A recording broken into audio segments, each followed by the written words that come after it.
Hello and welcome to episode 3 of the Watership Down podcast. I've more or less decided that I'm going to deal with 2 chapters in each episode because of the amount of time I spend on each chapter, but we'll see how that goes. I've also, listening back to the episodes so far, realised that I really need to speak a little more clearly. There's a few sentences have been swallowed a little bit when I haven't been sure what I'm saying, so I'm going to keep an eye on that. We live and learn. I'm standing in my house in East Sussex. I live north of the South Downs, and from my living room I can see the line of the South Downs to the south. There's something about downland, although they're very low hills, people who live in more hilly areas aren't very impressed by them sometimes, but there's these ridges of the downs are very evocative. And of course Watership Down is downland, it's in Hampshire, not where I live. But I'm always reminded when I see those downs of that kind of evocative sight of the ridge of the downs. The north side, or depending on where they face, but on the downs here, the north side is very steep, and then the south side kind of slopes away gradually to the sea. Of course, in Hampshire, that's not the case. It just slopes away gradually to the River Test, that also appears in the book, where Watership Down is. Anyway, we're going to deal with chapter 2 and 3 in this episode. Chapter 2 is entitled The Chief Rabbit. It begins with Hazel having a dream in which he's being trampled on, and he's woken up by Fiver, who's panicking, and Fiver's in a nightmare.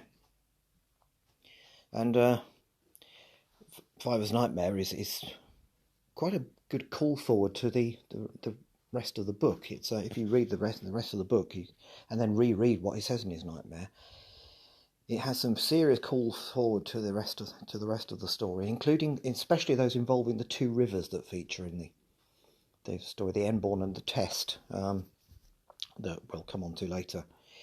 And also they seem to focus on Hazel, the role Hazel is going to have. Like I say, when you read that nightmare and then read the rest of the book, you'll see that it's very cryptic at this point. You wouldn't know what he was talking about. So obviously, having woken up from this nightmare, Fiver is absolutely convinced that the whole Warren's got to leave. They've got to go. Now, Hazel trusts him. Hazel's known him to actually get things right in the past. He's learned to trust these feelings. But even Hazel says that isn't realistic. That just isn't realistic. There's no way they can do this. But Fiver's feelings are ones he's learnt to trust, so he says, well, we'd better go and see the Chief Rabbit. Doesn't think it's going to be very successful, I suspect. And so off they go. They go into a deep run, more towards the centre of the warren, about 30 feet into the woodland, so it's quite a deep burrow, to see the Threarah. Now the Thlayli, that's a Lapine word in rabbit language, means the Lord of the Rowan Tree, which is, we've learned, the only rowan tree near the warren. And outside the warren, the burrow of the Threarah is the 3rd major character in this story, Hazel and Fiver being the first 2, Bigwig, or Thlayli, meaning fur head. He's called that because he has a mop of extra fur on his head that makes him look like he's wearing a wig or a mop of fur on his head. So Fiver kind of fulfills the role of the wise archetype in this story. Bigwig is the strong archetype.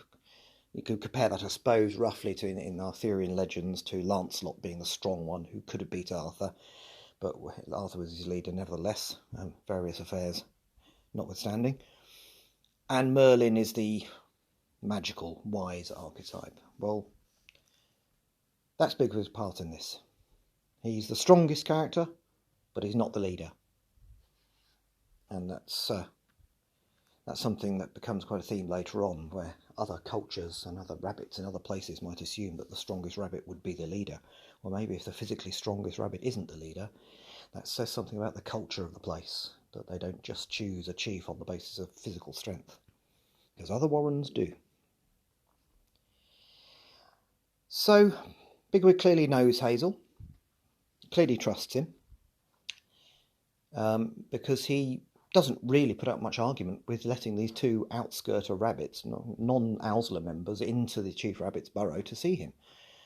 Doesn't really argue at all, possibly a bit naive. He doesn't know about Fiver's abilities, but, he lets him in. And the Threarah is introduced to us. Now, the narrator introduces the Threarah very positively.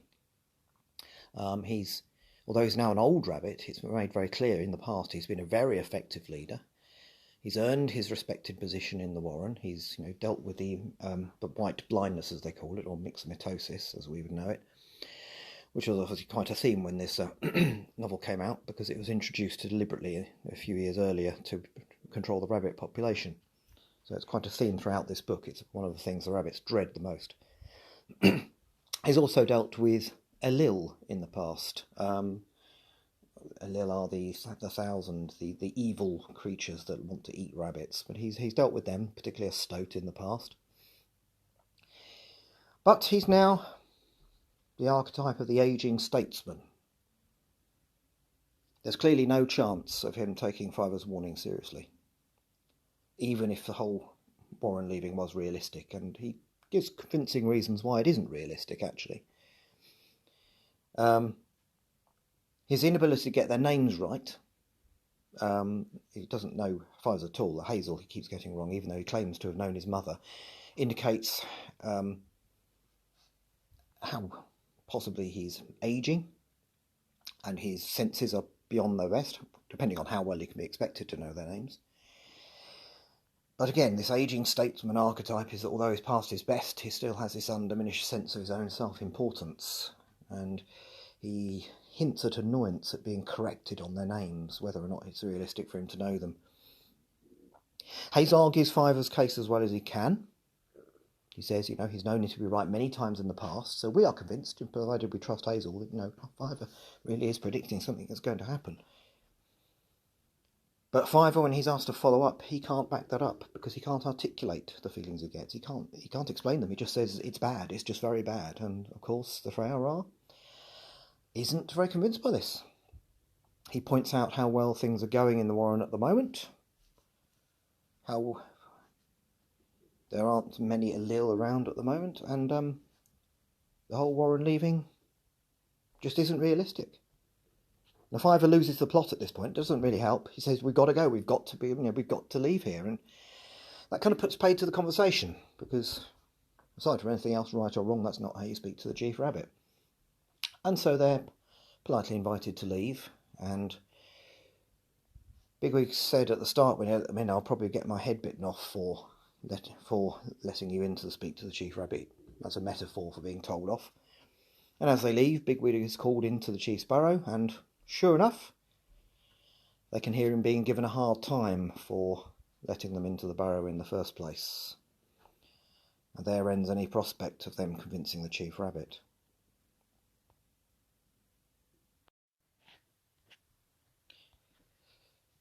Anyway, on to Chapter 3, Hazel's Decision. Now, the quotes at the start of the chapters are really good, because they do. I've always liked those, and I used to copy that style in my creative writing when I was a lot younger. The one at the start of the previous chapter is about statesmen who dare not move, who dare not make decisions. And the one at the beginning of this chapter, Chapter 3, Hazel's Decision, is similarly about not knowing whether to stay or go. But it's called Hazel's Decision, this chapter. Well, is it really Hazel's decision? Because actually, in a way, it seems to be Bigwig's. I'll come on to that. Anyway, start this chapter. Hazel and Fiver are talking to Blackberry and Dandelion, both neighbours of theirs from a neighbouring burrow. Blackberry and Dandelion, they were the two who were talking about Hazel and Fiver at the start of the previous chapter, or talking about Fiver at least. Blackberry has tipped ears and is very intelligent. Later in the story proves to be very intelligent. And they're talking about this idea of what they're thinking of doing. Hazel reveals he's never even been near the Chief Rabbit before, so how would he have known him? Was the Chief Rabbit just lying there, just making out like politicians? He knows everyone. In the middle of this conversation, Bigwig suddenly arrives.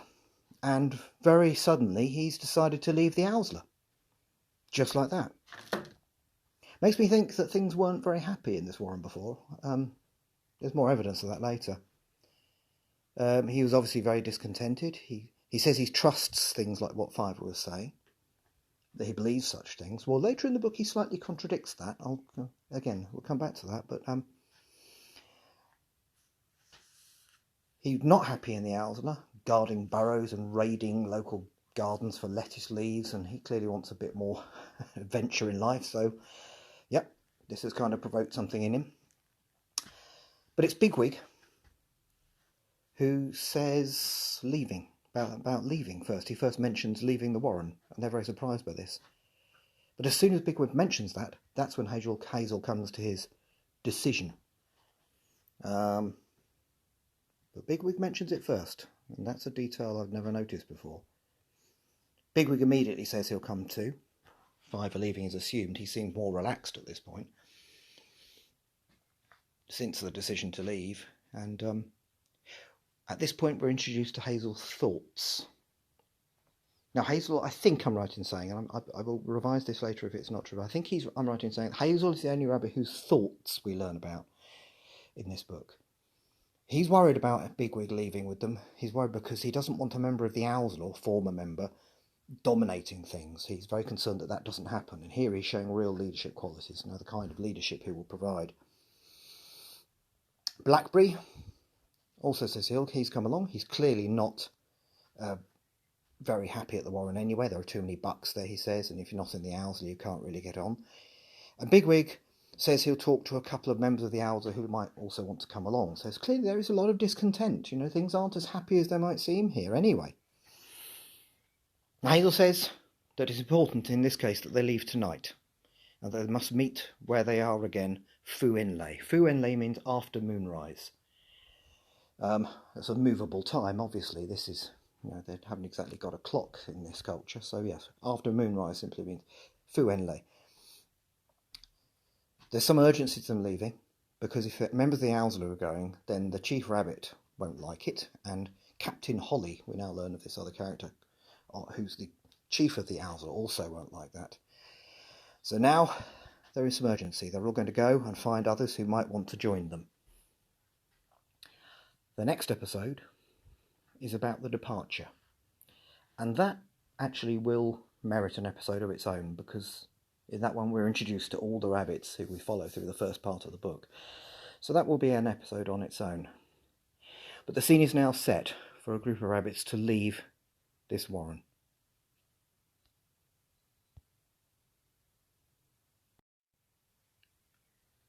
Join me next time for Chapter 4, The Departure.